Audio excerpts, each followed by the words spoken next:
Good morning, and thank you for having me back again, you crazy, crazy people.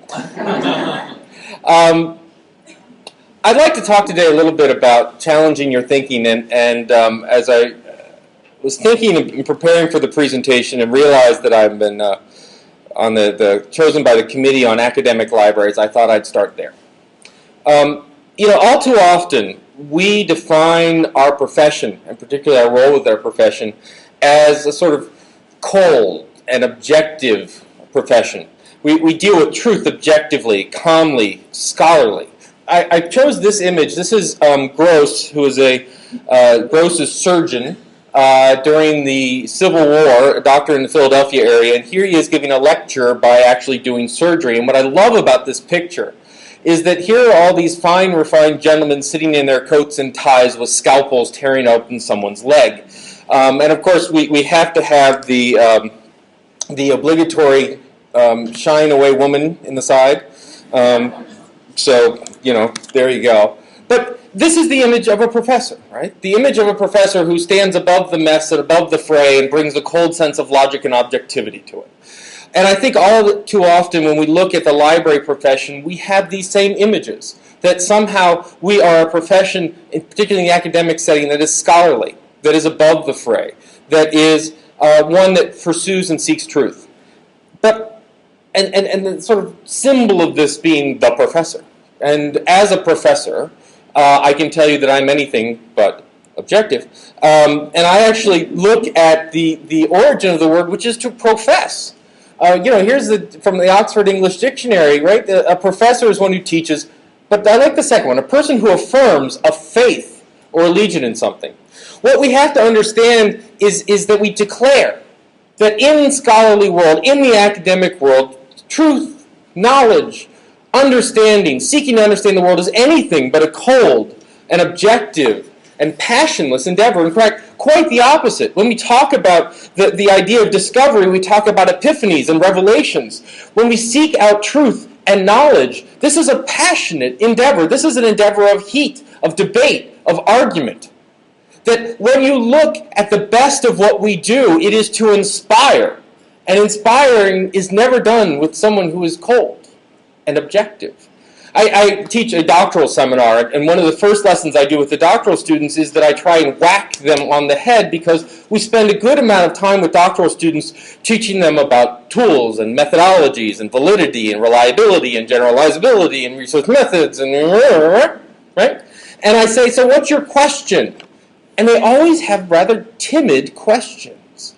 Because after the years of going through the process, every time they came up with the wild, crazy questions, there was always someone to say, well, how would you prove that? How would you measure that? How would you understand that?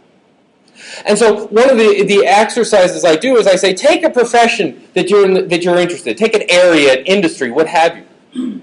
And analyze and understand where it is. Look at the literature, look at the methods, look at the findings. And then predict where it's going, because obviously what we're into is theory and prediction. So find out where that point is along the chain. I say, now, this is what you have read. This is what you have understood to be a scholarly pursuit. I said, however, it's not true. It is insufficient. For example, if I were to ask you, what is the future of libraries? There are many people who would look at that, analyze it, study it, and say, oh, the future of libraries is nothing. That we're going to go away, we're going to be obsolete, right? Slate, all this wonderful stuff. And I have to ask then, are you satisfied with that answer? Because if you're not satisfied with that answer, then don't you have an obligation to do something about it, to be an activist in that pursuit? And in fact, that's what I teach the doctoral students, is I say, all right, you've got where we are, you've got your predicted future, but you need to have an ideal future. And in fact, that gap between the ideal future and your predicted future is your research agenda. It is where your questions come from. It is ultimately what we are in the business of doing, to have an ideal future and see where it's going. And this is not passionless and cold. Science, scholarship, academia is a passionate field approached with dispassionate tools. Right? The reason we have validity and generalizability and reliability and all these methodologies is to allow the truth to emerge, but the question begins with a passion, with an understanding. So, given that, I think what we really need to do is spend some time, because it's also a data question, right? Imagine, for example, that you were the customer survey person on the deck of the Titanic. And as you're slinking slowly into the cold North Atlantic and Leonardo DiCaprio is running the other way, you're sitting there with your clipboard asking people what they thought of their experience. And by the end of it, you can say, we're pretty sure people didn't like the iceberg. Right? It may be valid and reliable data that doesn't matter. Right? What we do all too often is we go and worry so much about the content of the data that we forget that whether the question is important. How many people have done the infamous library satisfaction survey where you sit down and your first question is, what do you think of the library? And what we know is the answer, right? If we ask them in the library, their answer, it's great. It's fine. You should be open longer. But, this, right? If they're outside the library, they're like, the what? Or my favorite is from Ann Arbor District Library, Eli Nyberger. They post all their comments on their website, and his one was, I might be getting this wrong, but I think I've got the gist of it. Love the library, need more porn and pie. What do you do with that comment? I mean, one, you could, in fact, give them more porn and pie and drive up your statistics, but on the other hand, that may not be where you want to go with this, right? What we have to realize is that in our pursuit and in our direction, we must recapture the fact that we shape our future. And so what we need and what we're going to do today, we need a library revival meeting. Now, I came equipped. I will not be handling snakes today. However, if anyone feels like a gospel tune is up, feel free to come here. Right? I don't care if you're a Jew or a Gentile, a Muslim or a Hindu. I don't care if you're an atheist or an agnostic. But the point is, we need to find the passion in what we do. We need to find the excitement of what we do. And we need, as a profession, to become a chorus of people calling out for change and making the world better. Because all too often, we look at the library and we assume that it's some abstract entity. I just saw a pronouncement about what the future of the library was. The library is eternal and its mission never changes, and the librarians are there to basically service it. No. The library is a bunch of bricks and mortar and documents and web pages and whatever. You are the library. You are the value that we bring to it. Right? This is ultimately what we need to talk about. And so, if I am in fact the preacher, you folks are the choir today. And it may seem odd to people, it may seem unusual, maybe even uncomfortable to use a religious metaphor in this point. But if you think about it, library science has plenty of religious background. Right? For example, we have our commandments.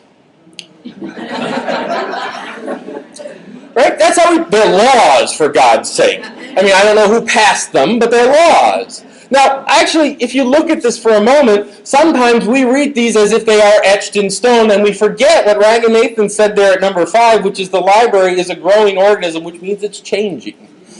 If Ranganathan had been around in the Greek era, in the Hellenic era, he probably would have talked about scrolls are for use. Scrolls, every reader its scroll, etc., right? The idea that it's about books is irrelevant to Ranganathan. It's just that was the technology of the time. Right? Now, not only do we have our commandments, we have our prophets. This is, honest to God, a picture of Melville Dewey. Painted in a mural in Lake Placid, Florida, where after he left upstate New York, he went down to Florida to recreate his utopian society. And if you think about it a minute, right, this is how we name dogs after Dewey, for God's sake, right? We name our fish after Dewey. We treat him as if he's, I mean, some people have basically, the little symbol up to him in different places. We treat Dewey in a different way, even though he doesn't necessarily deserve it all the time. And, think about the religious overtones. Where did Dewey come up with the Dewey Decimal System? Anyone know the story? During a long sermon in church. I mean, Melville.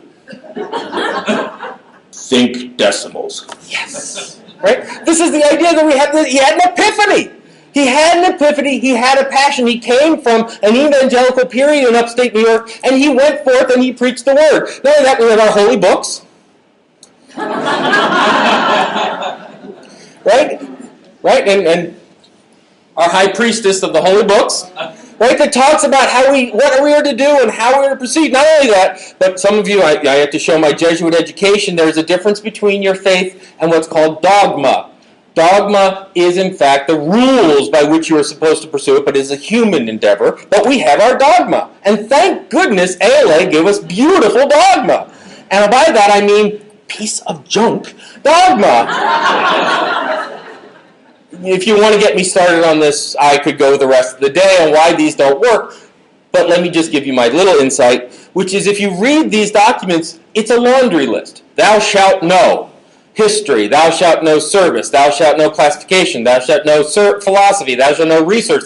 Why? Thou shalt know. Why? Thou shalt know. Why? Why that, not that? There's no connective tissue between that document. That document talks about a set of things you have to know, not why or how they're connected. Right? I think all too often when we hear cries for reform LIS education, what we end up hearing is this course and this course and this course, and not curriculum and approaches and missions and what's that ideal future that we're working towards. Now, there's a thing about dogma. Dogma is a social contract. It means that people come together, whether it's between the profession and LIS education, the community and its agency, whatever it is, people come together and come up with an agreement, sometimes implicit, sometimes in the case of things like library charters, very explicit, that says, this is what we expect of you. And what we have to understand in terms of coming up with that compact is it's not just us. It's allied profession, the people who fund us, and all this other thing. The other thing we have to understand about dogma is that dogma evolves over time. Dogma is not a static thing. Now, some of you may or may not know this type of document, but this is a legal document. It's a medieval law text. And if you look at that red N in the middle two columns, that's the actual law. That's the legal thing being discussed. And all the text around the outside is what's called a gloss. It's where scholars have gone in and basically done notes in the margins. And after generation and generation and generation, they eventually became formalized as part of the text. Now, keeping with our religious theme and the fact that we're in the temple room, this is actually even a more beautiful example. This is the Babylonian Talmud. Now, the Talmud is a remarkable document. It talks about dogma. It talks about Jewish law. And what they've done with the Talmud is you can see the columns going around. Each one of them can be color-coded to different scholars talking about rabbinic traditions that go along with this law. And so this idea of annotation document, eventually things get complex. And if you look around our profession, our dogma, our basic instructional text, our information that we're supposed to know has become encrusted with these annotations and thoughts. Right? Now, whatever we do is going to turn into a committee. Whatever we do on a large scale is going to turn into a standard. Whatever we do is going to turn into a best. What we have been doing is we have increasingly encrusted the tradition and mission and thoughts of the library with more and more policy, regulation, and anticipation of consequences. I talked to many a library director, and I asked them, first of all, what do they need out of graduates from library science school? The number one answer, by the way, is common sense. And I said, if I could teach that, my wife would be thrilled, because I could do stay-at-home courses. We need customer service and problem solving. You know what they never answer? We need a really good AACR2 expert who can understand the SIP standard coming out of NISO and such. So that may be useful stuff. But the point is, what are we doing that for? I was part of a standard. Back in the virtual reference days, we went to NISO, and the idea was, if you've lived through this, right, you have question point, and no, someone else over there has their own homegrown system, and someone else over there has tutor.com and such, and we wanted to be able to do something really radical, like move questions back and forth through the system. Right? And so we sat down and we said, how do we do this? And they said, we need a standard. Okay, so we all showed up at the Library of Congress, a bunch of us, and we said, okay, we need a way to move this question from here to here. And within milliseconds, we were talking about things like RPC agendas and how we could do it like Z39.50 because that was such a successful implementation. And so what we began to do was encrust it. We took like 500 years of tradition and wrapped it around a new problem and said, that solved it. How many people have been at the third meeting. I always talk about this as the revenge of the librarian meeting. Right? The revenge of the librarian meeting goes something like this. The first meeting, two organizations get together. Two units on campus, two associations within a community, whatever it is. And they all say, hey, let's work together. We should share our stuff. Great. Second meeting.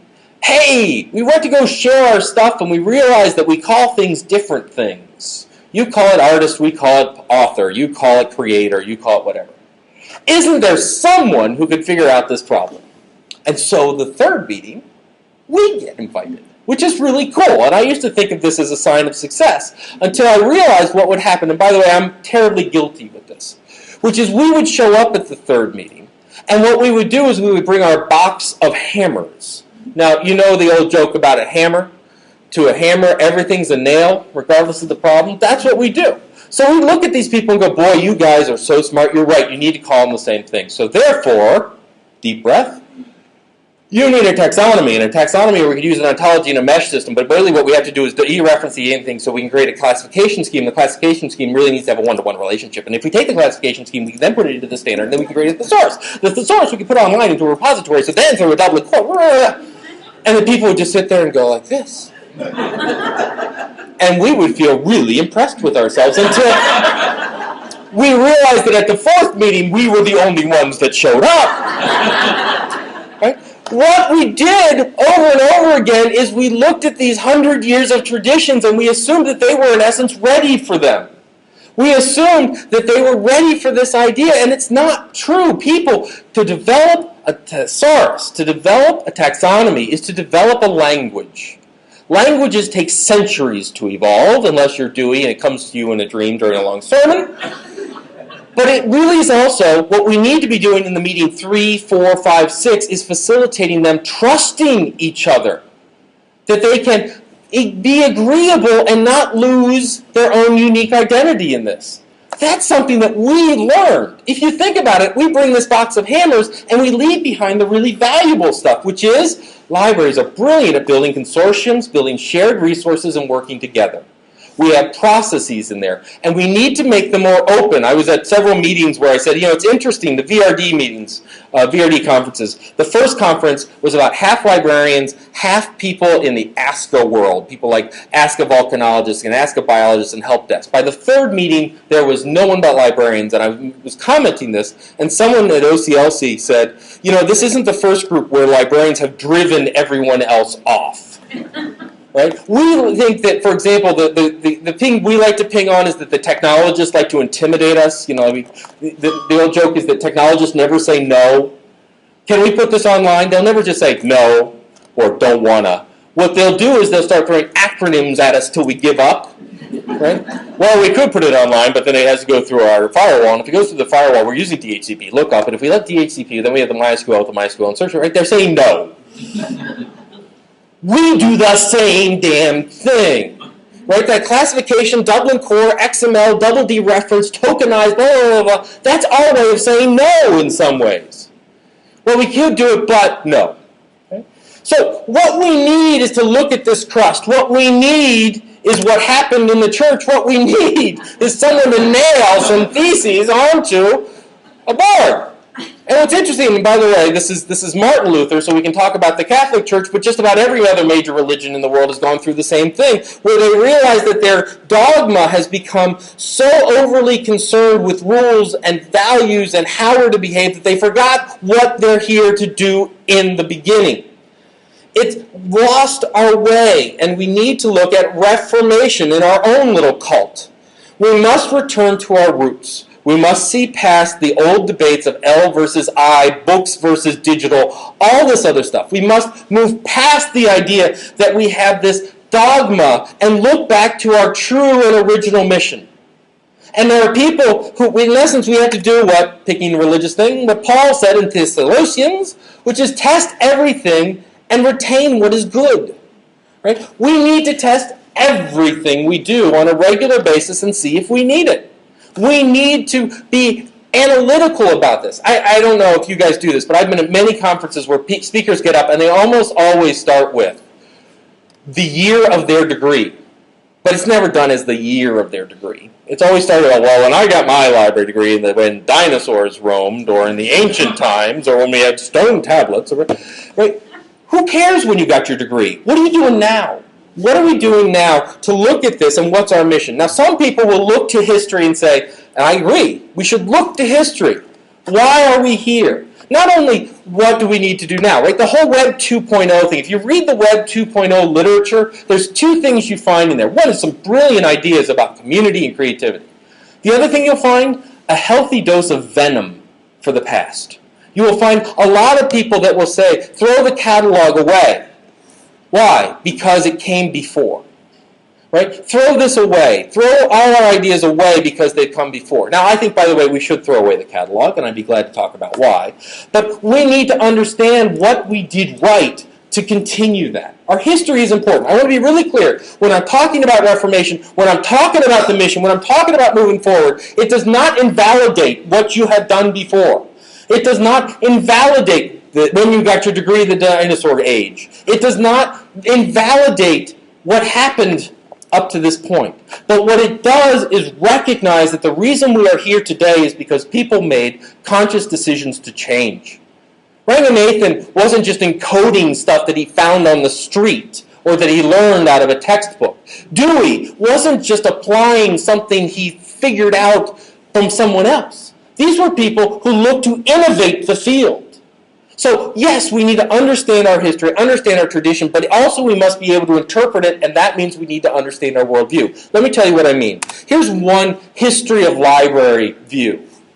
And it starts with the Library of Alexandria, right? We always start with the Library of Alexandria. Right? We were probably, the joke is that we're the second oldest profession, right? When the first one needed to organize their clients, we were there. I could make a joke about organizing by size, but we're not going to. So, we're all adults. So the idea here is that we had the Library of Alexandria. The Library of Alexandria was bringing all the stuff from the world together and putting it in one place. My favorite aspect of the Library of Alexandria is when the ships would come into the port of Alexandria, which was a major trading post. They would send soldiers down to the ship and confiscate all the documents on the boat.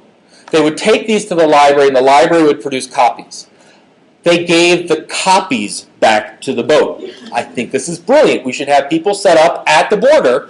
Anyone coming into Connecticut, we should download. Anyway, so we had this great collection, and then, of course, through some mysterious circumstance, and it kind of depends on whether you're anti-Islamic, anti-Semitic, anti-Christian, anti-someone as to who did it, but someone burned down the Library of Alexandria. We entered into a dark age, not directly causal, but for some librarians, I think they believe it to be. And what happened was information ended up in scriptoriums, and the monks copied information back and forth, and that therefore preserved it. That led to a renaissance, and then we move ahead, and we end up with the idea of libraries becoming for the people, and so we give that credit to Benjamin Franklin in Philadelphia, who opened up the library and made it available to everyone, which became the modern blueprint for the public library in America that spread out to the rest of the world. Now, it's a convincing and interesting dialogue. It's a narrative of history, and one you probably have heard before in some form. But I want to give you an alternative narrative to talk about how worldview influences this. And I'm going to start at the Library of Alexandria as well, but you need to understand that when we talk about the Library of Alexandria, it is not a library as we would traditionally think about it. It was a campus. It was much more like a university than it was a library. And in fact, all the scrolls and documents that they were confiscating didn't go in the library. It went in the musée, which was a building built and dedicated to the muses for inspiration. The library was a separate building that was more or less a dormitory and community space for scholars around the ancient world. And what happened was one of the first economic development plans of its time, Alexandria would invite and fund and give tax breaks to scholars from around the known ancient world to come and think and talk.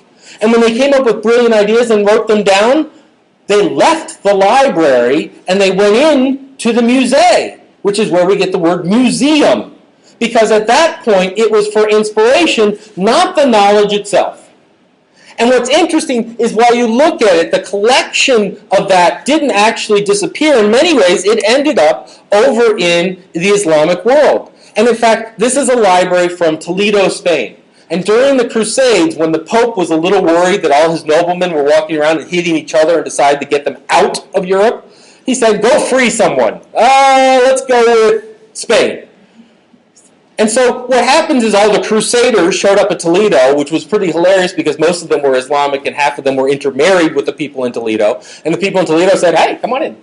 And what they found at that point were library after library after library. And this library, for example, had more volumes in this one library, had 80 in Toledo alone, than all the books in France at the same time. And another amazing thing happened, where these folks, where the monks were sitting copying manuscripts which they couldn't read in many cases, it was an act of prayer, these folks were reading the information and using it to revolutionize architecture and water, and had rediscovered and kept all the information from Aristotle and all the information. And what happened then was they sent translators after translators down to Toledo to translate these texts, where they discovered little radical things like zero and algebra, and these things, and a lot of text on law.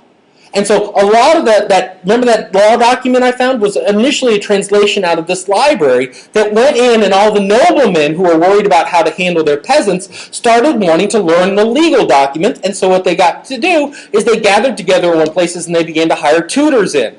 And eventually they built buildings for them. And this was the origin of the modern university. And in fact, up until the late 1900s, my salary as a professor would have been paid by the students directly instead of from the university, until we realized there's a little conflict of interest there, right? Which we've gotten back to with great inflation. But anyway, the point being, this information went up, and this idea that Benjamin Franklin invented the public library is wrong. He invented a subscription library. Benjamin Franklin built the first library in Philadelphia, but it was a place where he collected his texts, and his other buddies would put their texts, and they charged a usage fee. The original public library in Philadelphia is actually from this man, who I swear to God's name is Dr. Pepper. Dr. Pepper had a rich uncle. He was a professor at Pennsylvania, University of Pennsylvania, and he said, there is an important need for us to share this information and improve our society. Let's get together a fund. And they built a true first public university in Philadelphia that was free for the public to use, and he did it as a social good. Now, my point with this is your worldview, this mission view. If you believe that your mission as a librarian is to organize material and deal with recorded knowledge, which we'll get to in a moment, this makes sense. If, on the other hand, you look at the library's mission very differently, this doesn't make sense at all.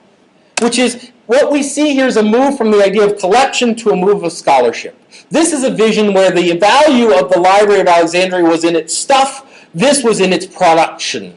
We see a shift from dissemination to action. The value of the scriptoriums and the monks was in making the copies so we didn't lose the information. Here, the value of the library was that we built things from it. We understood geometry. And here, we see that the value is in sharing, putting it all together, but there the value is social good, putting it to work. Right? So what we really see here is a shift in knowledge as thing versus knowledge as action. And so let me just take that for a moment and talk about this phrase, recorded knowledge. It's all through that core competencies document, and I hate this term most of all, Scarecrow. Right? Recorded knowledge to me is like intelligent stone. It's an oxymoronic statement. It doesn't make it. This is a rock, just in case you were wondering. Now, what's interesting about this rock is when you look at it, you might say, it's a rock, right? This rock actually sits on the porch, the veranda, of Wright's Taliesin West. Frank Lloyd Wright's Taliesin West outside of Phoenix. And if you look at it, it actually has ideograms on it. It has Native American iconography. Now, I look at this, I see a rock with some scratches on it. But if you're an archaeologist, you see this as an historical artifact. If you're a geologist, you could probably find out what kind of rock it was and how it was formed in the process. In essence, you can read this rock. But the ability to read the rock is not in the rock.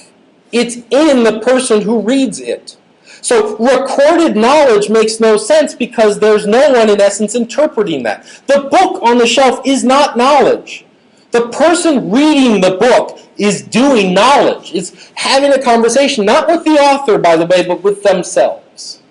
Do I understand this? Do I believe this? If you're sitting there going, this guy's full of crap, who are you talking to?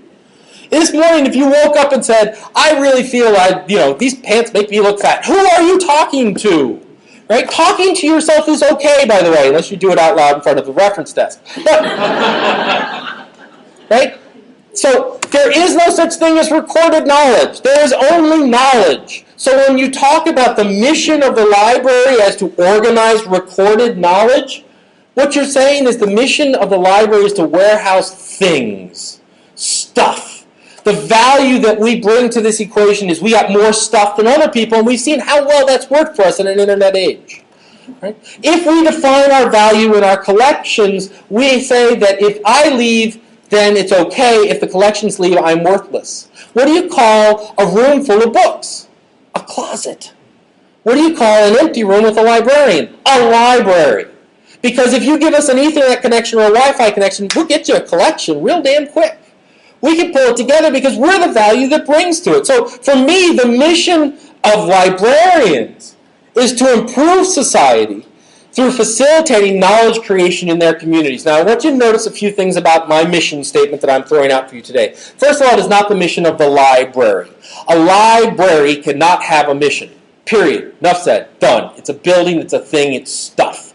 Well, Dave, it's an organization full of people. Fine, it's the people's mission. The librarian has this mission. That means that it becomes something that's not separate from us or aggrandized from us. It is of us. We must take personal responsibility in our mission and in our goal to educate people. We must take a true understanding where we find out that we are the ones who have value. The next thing we do is we facilitate knowledge creation, not knowledge organization, not knowledge finding, not access. We'll get there in a moment. But knowledge creation. When someone comes in and we get them to a resource, did we do that so that the book feels like it's got company? When someone comes in and we have instructional design, is it so that our computers were at least being used?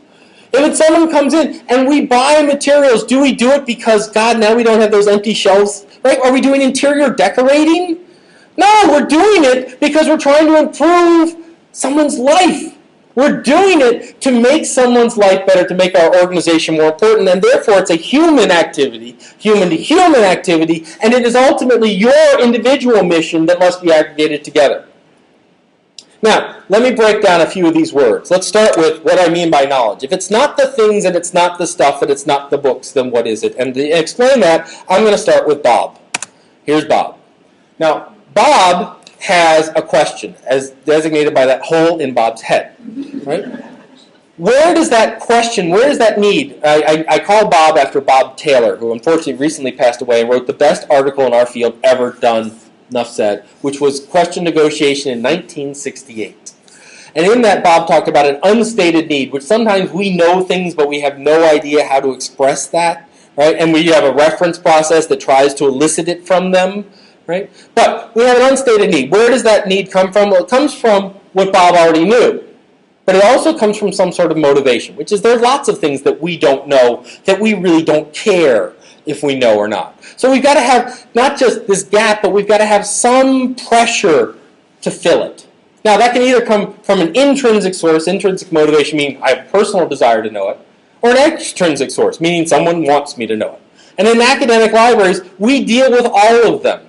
Right? We have people who come in and they just want stuff because they're interested in it. And we have a hell of a lot of people who come in because they have to. Right? It's the annual English torture assignment. You have all the answers for that assignment that you know is coming, and someone comes up to the reference desk and you just let them twist in the wind for 10 minutes before you just say, all right, this is what you really needed. Right? Because they're learning. Right? So we have some motivation. What Bob's going to do is, over time, Bob's going to explore this gap, going to figure this out. Now, what's Bob going to do to try and understand? Well, Bob is going to engage in a series of conversations. Those conversations may be with librarians, they may be with friends, they may be with colleagues, but the vast majority of conversations that Bob will engage with will be with himself. Now, this is something called critical thinking, metacognition. It's really a lot of the foundational work that we started instructional librarianship around. Right? And so what's going to happen as a result of these conversations is that Bob's going to end up having a series of agreements. Now, what's an agreement? Well, an agreement is, first of all, a statement of belief. 2 plus 2 equals 4. 3 plus 3 equals 6. It's hot out today. I think that the Republicans are wrong. I think the Democrats are wrong. Whatever it is. Something that you hold as a truth to you. Now, that agreement may have some relation to an artifact, meaning where I read it. And it may have some relation to another conversant, who I was talking with when I found it. Dave said, right? Dave said, right? But we also know that over time, those things will disappear. It's called source amnesia. I love the fact that we live in a world full of sources, and we have to realize that by nature, people forget where they learn something. This is why things like rumors and lies are so insidious, is because if you hear something over and over again, you eventually forget the context in which you heard it, but you remember what they said. So this is how rumors start, for example. If we say, oh, did you know that Dave's taking a job? Let's start a rumor today. Dave Lankus is going to take a job in California, right? Now, I just said that. You heard it. It's not true. But here's the thing. If you hear it over and over again, David Lankus is taking a job in California. Dave Lankus is taking... Eventually you will think, oh, Dave Lankus is taking a job in California. We're getting correctly said, oh, that was an example he gave in a presentation. Right? This is like during the last election cycle. Barack Obama is a Muslim and all this other stuff came out. People heard it over and over again. And they forget the source. Now, the point is that what we're left with is this network of agreements. Now, I want you to notice a couple things about that. The first is they are related together. When we think about the world, when we understand the world, we approach the world in an interconnected web of agreements. We predict, we anticipate what's going to happen, right? So the example, I think I did this last year, so I'll do it really quickly. Think of the word light, L-I-G-H-T, light, right? Show of hands, the interactive portion of our revival. Show of hands, how many people thought illumination? All right? How many people thought not heavy? How many people thought set a fire? Good, we don't have any arsonists in the room. Now I'm going to give you another one. OMG. How many people thought Omni Media Group? How many people thought, oh my God, right? Now why? Because here's the thing, with light, all of those senses, they work. You go, oh yeah, set a fire. I didn't think about that, but yeah, it makes sense. Or, oh, turn on the light, sure, or not heavy, yeah, that works too. But with OMG, you really only have one context in which you encounter it, which is either texting or IM, right? Some people, when I ask where do they hear it, some people say IM, some people say texting. And it's a very strong particular relationship. You really only have one line between the agreement of OMG and the phrase, oh my God. Whereas with light, you have thousands and thousands and thousands of lines. Right? It's how humor works, by the way. Our brain takes this web and anticipates the next step, what's coming next. Right? So when you hear things like knock, knock, you know to say, interrupting cow, moo. All right? Now the reason that's supposed to be funny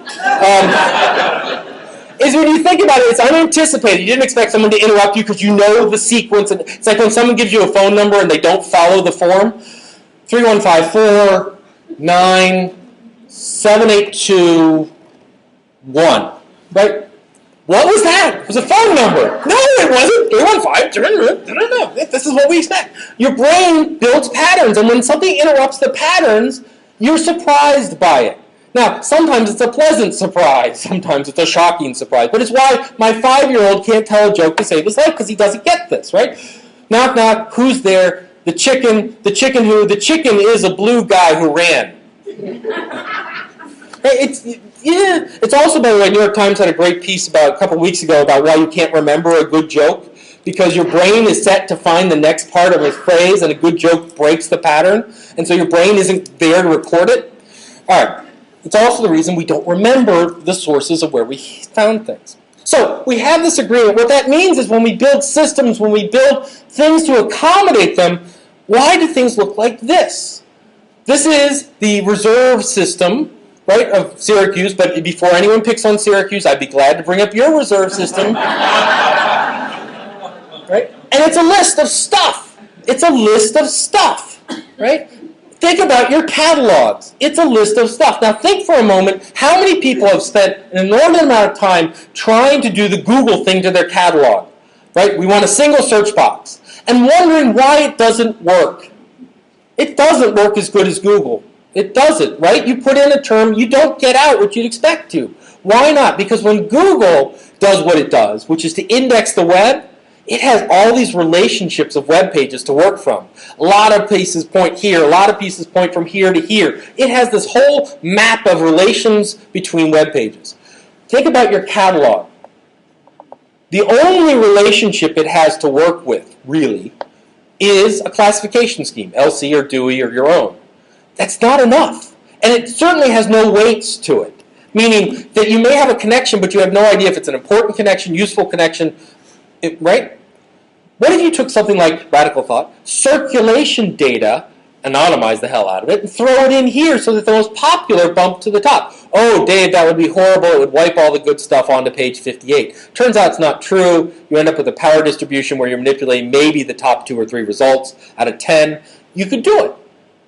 That gives you some relational data. But the problem is, even then, it's not going to look something like this. So this is a project I'm working on called the Atlas of Due Librarianship, and what it seeks to do is to say, what is librarianship? Rather than as this series of disconnected activities, the idea is it's a set of relationships. And so, for example, if we pop this up, very much a work in progress, we start with the mission of the library is to improve society. Okay, and we know that knowledge, Dave says, is created through these conversations.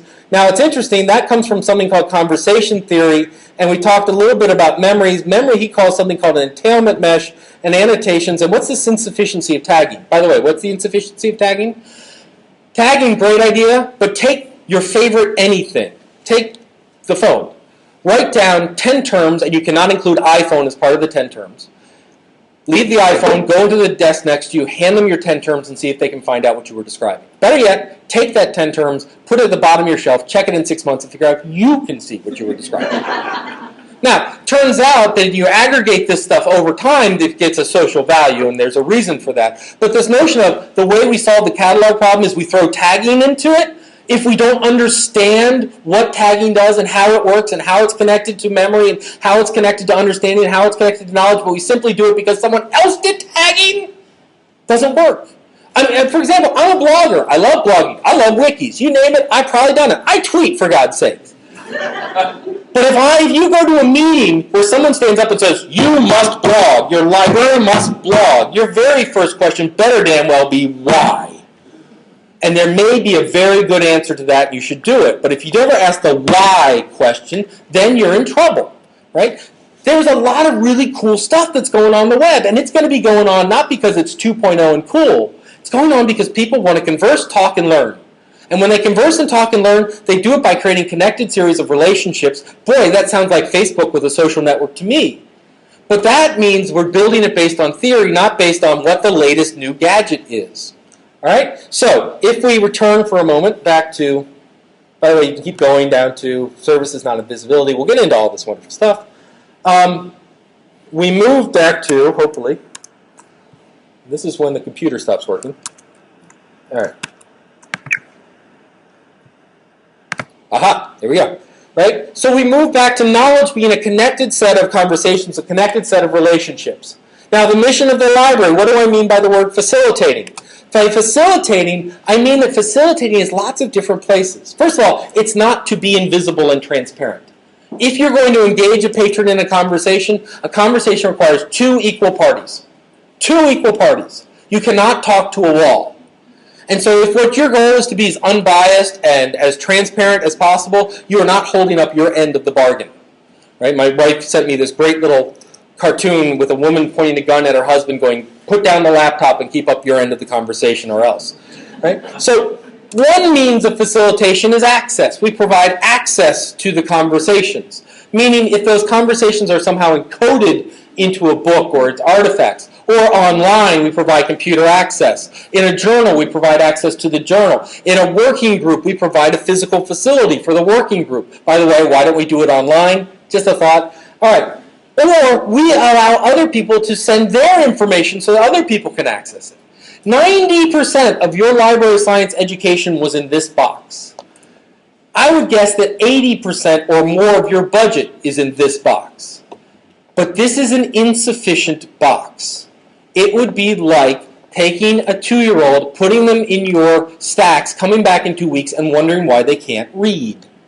Right? It's not enough to bring them to a conversation. If I'm brought to a conversation about, postmodernism and all this other stuff, and it's in Spanish, I'm out. I have access to it, but I didn't deal with it. So the next thing we need is knowledge. And we do this pretty well. We call it library instruction, we call this background.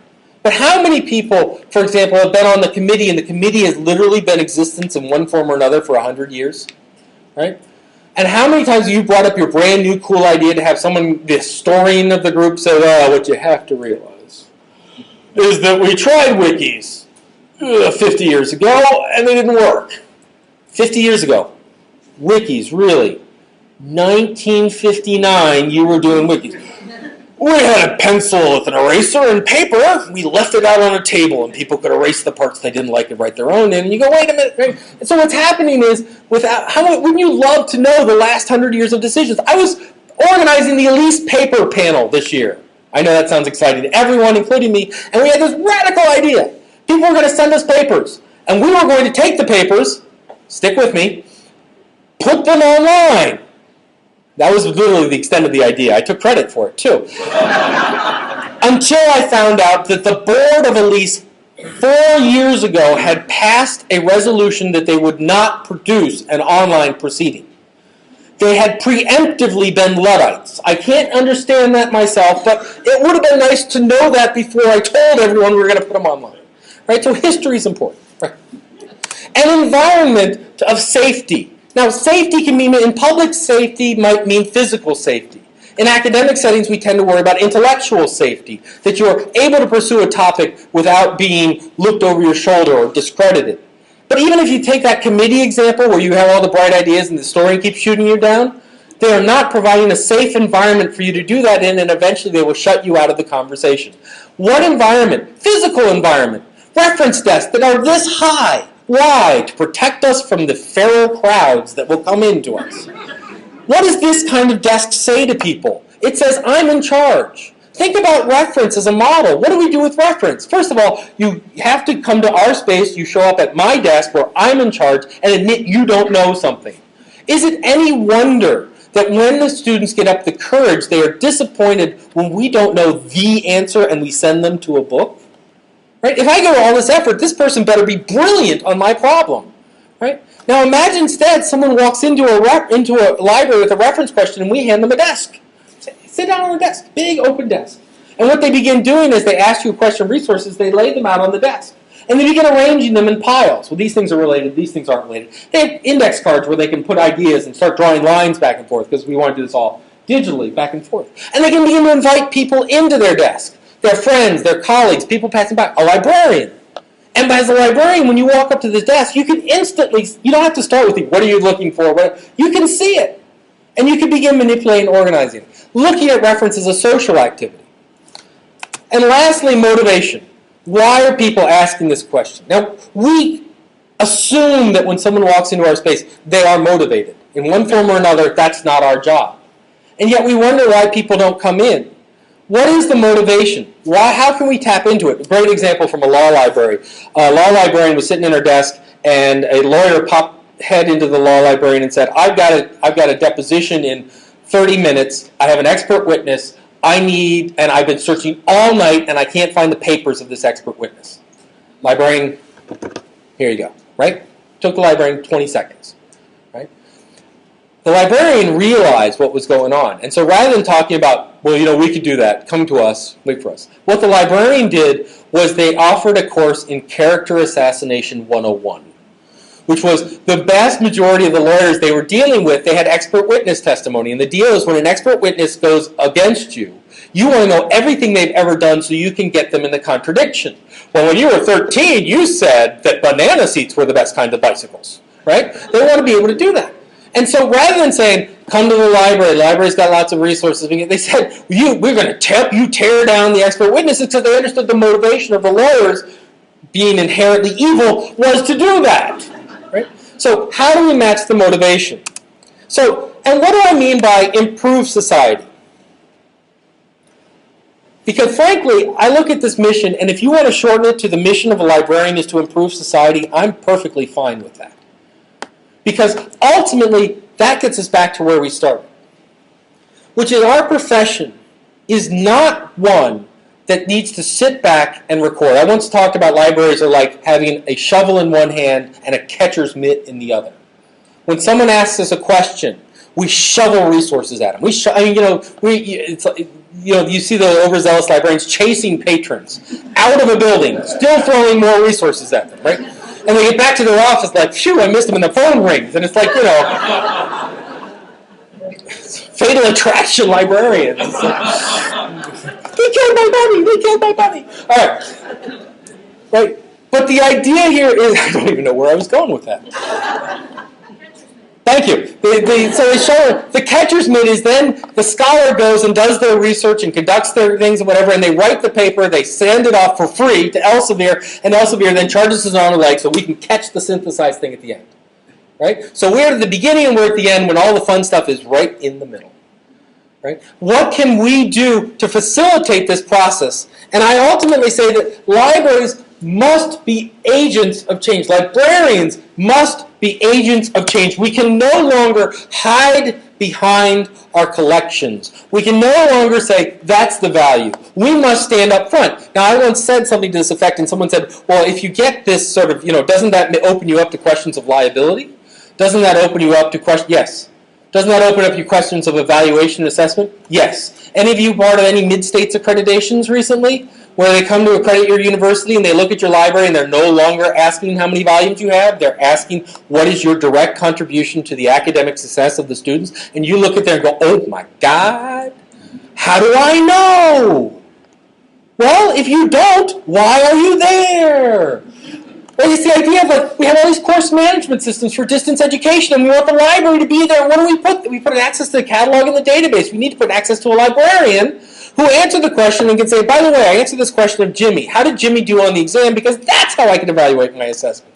We can no longer serve from the side. We can no longer serve from the side. There's an image of service in librarianship, and it looks like this. Someone comes into our library. Sorry, I was standing backwards. Okay. Someone comes into our library, and they ask us for stuff. And what we do is we assume that stuff doesn't exist within the community, so we turn and point externally. Is your library an adjunct funnel sitting stuck onto the side of your institution? Meaning the professors are writing papers and the students are writing papers and they go to cite something, they don't have it, they go to the library, you buy it. What that means is eventually your library becomes an accumulation of everything that is not the institution.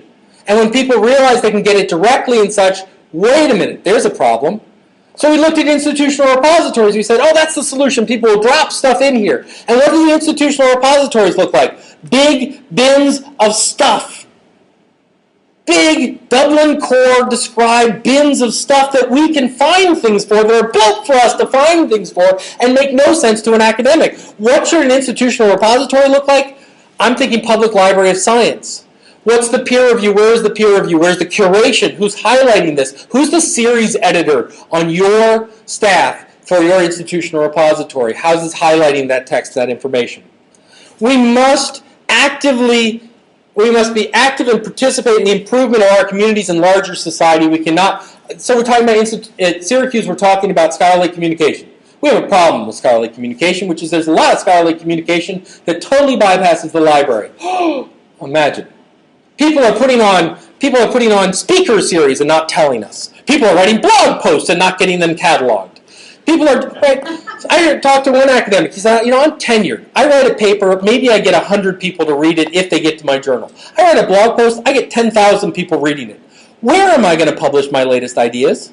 Right? Where's the library in collecting and organizing that information? And so I was talking with librarians, and some of the librarians were saying, well, we've got to be ready for blog posts. We've got to be ready to take in blog posts. And I said, no!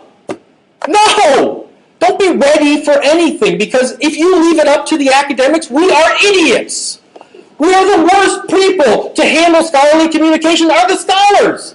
We're horrific at it. Why? It's like us as archivists. Where's that paper you wrote in 1986? I don't know. Here's a 5¼ inch disc, and I think I wrote it in Scripsit. Go! Right? This idea that we know how to organize an institutional's knowledge, forget it. The library needs to be walking up to me and saying, you need to capture that information, and this is how we're going to do it. They need to lead, God forbid, the university committee in how we handle scholarly communication, because they're the ones who do it. I was going through a tenure decision, and I called up the library and said, I need help doing a citation analysis, right? When I go for tenure, how many papers, how many cited, all that. You know what the library told me? Send you or your GA, and in 20 or 50 minutes, we can walk you through the resources you need to use. Excuse me?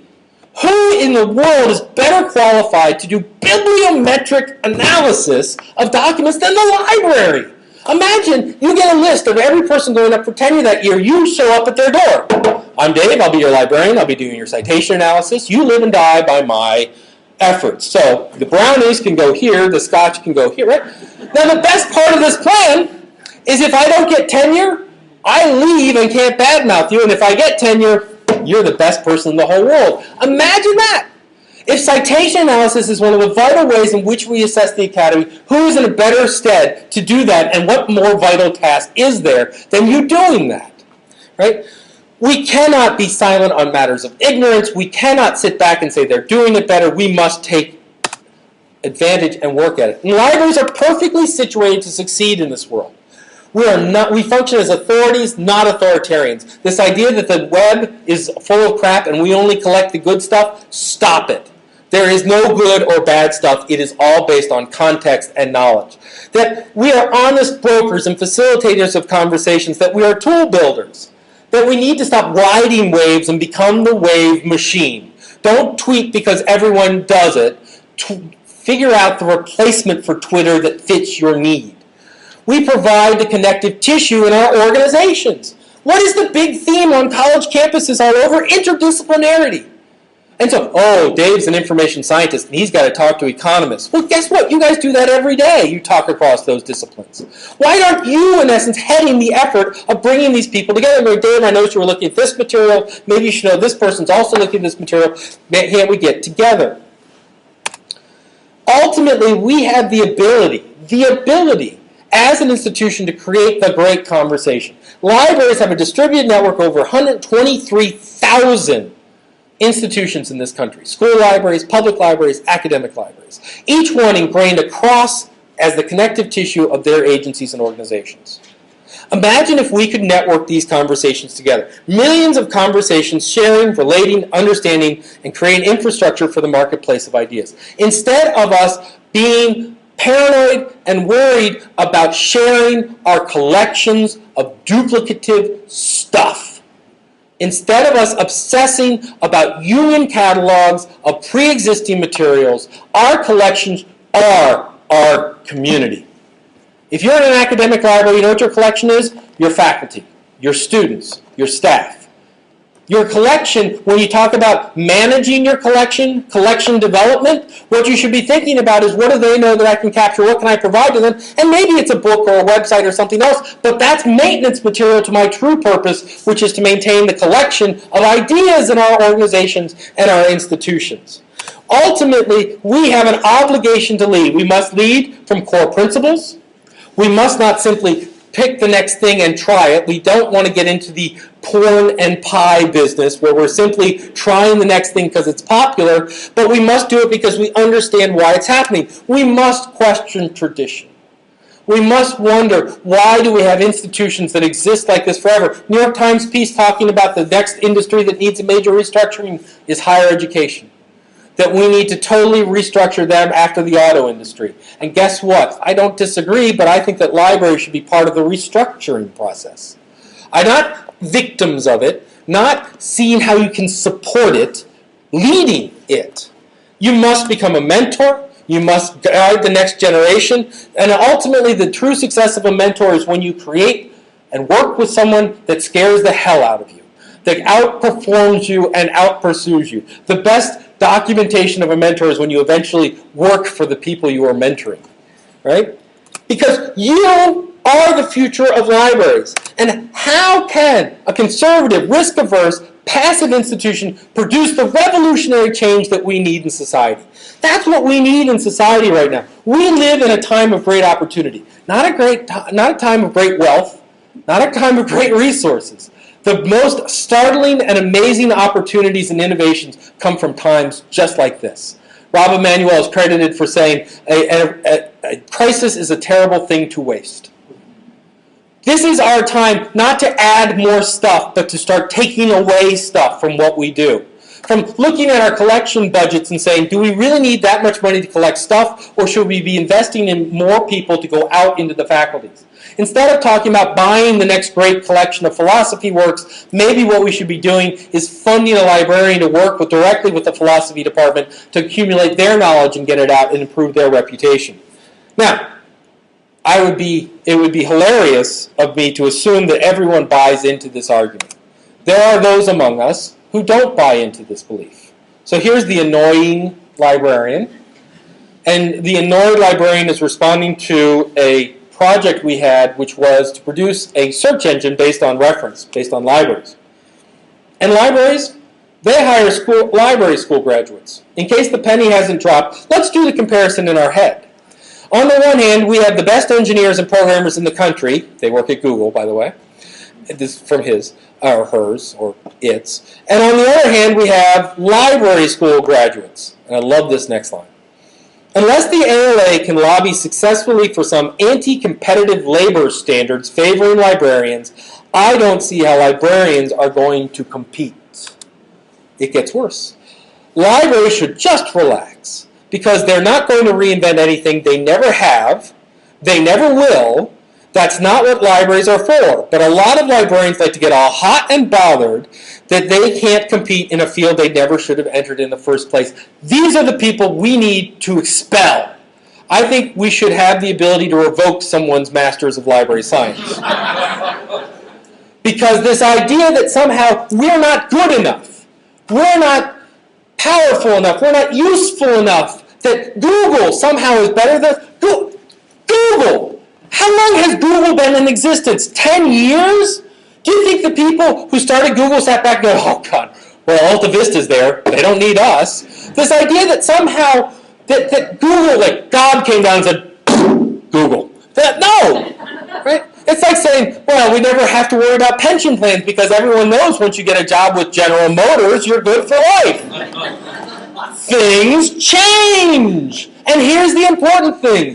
Things change, but they are changed by us. The best way to predict the future is to invent it. If we sit back, if we just sit passively back and assume that somehow someone else will take care of it, or it's not my problem, or that's not what librarians do, we have a problem. We are the passive deer in the headlights then, and we will get hit. We need to be the people driving this thing. We need to look at our mission to improve society, not simply to service society, to access society, to document society, to capture society, to improve society through facilitating knowledge creation. We don't deal with recorded knowledge here. I'm sorry, we're all out of that. We're just going to deal with knowledge. We just deal with people knowing. That we have the ability to do that within our communities. We live in times of great change and great opportunity, but only if we take advantage of them. If we sit back and allow other people to dictate our future, or to assume that somehow what's been going on for 100 years will either continue to go on for 100 years, or it's not my problem, then we are to blame. And it is worse than being lazy. It is unethical and immoral to sit back, see opportunity for improvement, and not act upon it. It is immoral. It is an ethical obligation of librarians to look at society and see how we can change and improve it. And we do that through service. We do that by understanding that our greatest success is the success of others. That is a noble goal. And I don't mean a good goal, a happy goal, a noble goal. That is Shakespearean in its scale to say that we can put aside our own ambitions to the point of others, but to understand that we must be equipped and resourced to do it. We do it through innovation. We do it not by doing the same thing we've always done, but by seeing the messiness and complexity and craziness of the world that we live in. When we look at a problem, our first reaction should not be to develop a policy for it. when we look at it, it should not be a form of task force or a committee or an initiative. When we look at it, it should be to solve the problem. This idea that librarians look to policy so they don't have to make decisions is irreprehensible. It is horrid. The idea that you are a professional is because you live in a world of ambiguity. You make the world of crazy ambiguity look simple to the outside world, but you must embrace the fact that we live in an interconnected, complex, crazy, messy, biased, crazy world, and you must revel in it. You must every day wake up and say, thank God the world is complex. Because without that complexity, what is my need for finding information? And we must ultimately do it through leadership. That we can't sit back and improve our own world and not assume that we must change the world of others. That we must be proactive. That we must be, in essence, missionaries, walking forth with the passion and the drive of truth and knowledge, and bringing that light to those people who would rather choose ignorance. That is what we can do. That is the level of passion that we need within our profession. We need to see knowledge and learning and understanding and society not as a cold professorial action, but as an act of defiance and optimism for the future. We must become radical change agents that are never satisfied with society and the level of ignorance in it. We must work every day to bring the light to the world. And I invite you to join the mission and help me in that. Thank you very much.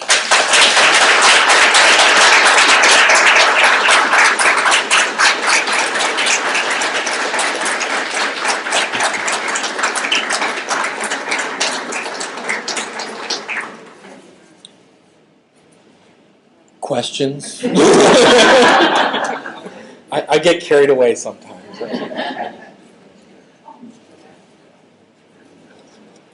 Yes, ma'am. You spoke about a lot of very interesting ideas, but what do you do if where you work there may not be people that are interested in like a lot of innovation? I mean, you need to like smaller steps or whatever, but how do you deal with that? This is one of the issues that I think I'm going to answer in terms of library science education, but let me, if I don't get it, hit me back. Which is we need to stop worrying about preparing leaders. I think all too often in LIS education we talk about preparing leaders, which is the grand vision of the city on the hill and some technology skills and go get them. And need to start instead preparing radical change agents, which are people who walk into any setting and instantly try and undermine the structure. And that means that we need to teach, and that means that people need to learn basic skills such as how do you identify the power structure, how you identify the innovation, what's the incentives going on, how do what are techniques from giving people free pizza to embarrassing them in public. I mean, we really need to be somewhat mercenary in this. I think the short answer is, at a very simple step, if you can start whatever setting you're in having a seemingly simple conversation as, what do we see our mission and what is the vision of our library in 15 years? Just lay it out that way. Because it sounds nice and academic and soft and safe, right? It's 15 years of that. And in that process, if you can be part of that process and pointing out to, well, why? Well, if we do this, how's that going to get us here? So step one is to get them worried. To put in the future, it sort of puts off the initial here, and it gives you a sort of platform to start talking about potential places for innovation. The other way is a technique we're working on called mapping conversations. But are you in an academic setting? Community college. If you said, so I worked with a small liberal arts college, and we said, all right, who are the major audiences, people on campus? We had faculty, we have staff, we have administrators, we have students. Okay. All right, what conversations are going on in each of those? So, for example, at that time, the faculty and administration were locked into conversation about the core. What is our core, liberal arts core, whatever. And so, all right, what's the what goes to this committee and this? And they really mapped out how people were having that conversation. I said, all right, given all those, and they then went to other sectors. What's the library do? What's the line between a library function and that conversation? And if there are lines that go to nowhere, why? And if there are lines that are going to parts of the conversation, ask, does that need to be reinforced? That's a very different way of doing planning from, what do you need from the library? Or, what does the library do well? We'll do more. We'll market the hell out of it. Right? It's an external view of which you service it. But by doing that, particularly if you're the one who does it, you get a conversation with other power brokers on campus, and if they become your advocates internally, right? So the faculty begin saying, I was having a conversation and we really do need to log or wiki, or we really do need longer hours or something like this. That then becomes getting, particularly in an academic setting, the faculty on your side to show them direct input. Because you're right, changing within an institution can be very difficult. And ultimately, if you try your best, honest and in a way of integrity to change the organization from within, I think you have two options. Get external change agents that come in, or you leave the organization. No one likes to hear that last one, and I understand people have things like salaries and families. So that leaves you with one option, which is to get other people outside the organization on track to help push you. So.